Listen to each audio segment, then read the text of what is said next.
आज हम यहाँ उपकार और परोपकार के बारे में चर्चा कर रहे हैं।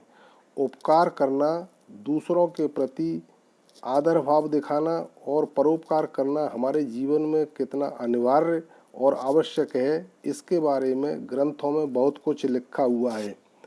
उपकार का बदला समाज में चुकाने का प्रयास करना चाहिए। इससे अपना ऋण हल्का होता है और समाज में उपकार की पार्टी चलती रहती है। जिससे दूसरों के प्रति कभी सेवा और सहयोग का व्यवहार नहीं किया, उसे अपने प्रति उपकार की क्या आशा करनी चाहिए। उपकारों का ऋण चुकाने के लिए जीवन का उत्तरार्ध निर्धारित किया गया है। अब तक लोगों का उपकार अधिक मिला और उसका बदला कम चुकाया गया था। अब उत्तरार्ध में यह क्रम बनना है कि उपकार किया अधिक जाए, लिया कम जाए।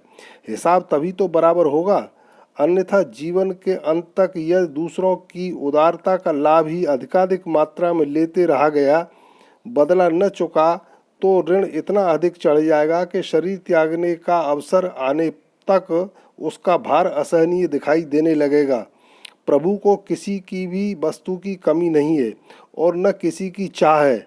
वे चाहते हैं कि उनके बच्चे प्रसन्न रहें, इसलिए वे बिना हेतु ही उपकार करते हैं। भक्त स्वभावतः वही काम करते हैं जिससे प्रभु प्रसन्न हो, इसलिए वे भी बिना स्वार्थ के सेवा करते हैं। त्याग और उपकार की प्रतिक्रिया, पुण्य प्रतिक्रिया का नाम ही धर्म, संस्कृति एवं मानवता है। दोषारोपण की दृष्टि से देखने पर तो प्रत्येक व्यक्ति में अनेक प्रकार की बुराइयां मालूम पड़ती हैं, पर जब यह सोचना आरंभ करते हैं कि किसने कब और कितना उपकार किया हमारे ऊपर किया है, तो प्रतीत होता है कि अपने ऊपर तो दूसरों की सेवा उपकार का इतना बोझ लदा है कि उससे सिर उठाना भी बहुत मुश्किल है।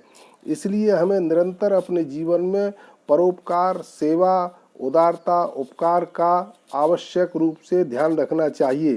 तभी हमारा उद्धार हो सकता है और हम इस लोक और परलोक में सुखपूर्वक जीवन जी सकते हैं। जय श्री राम।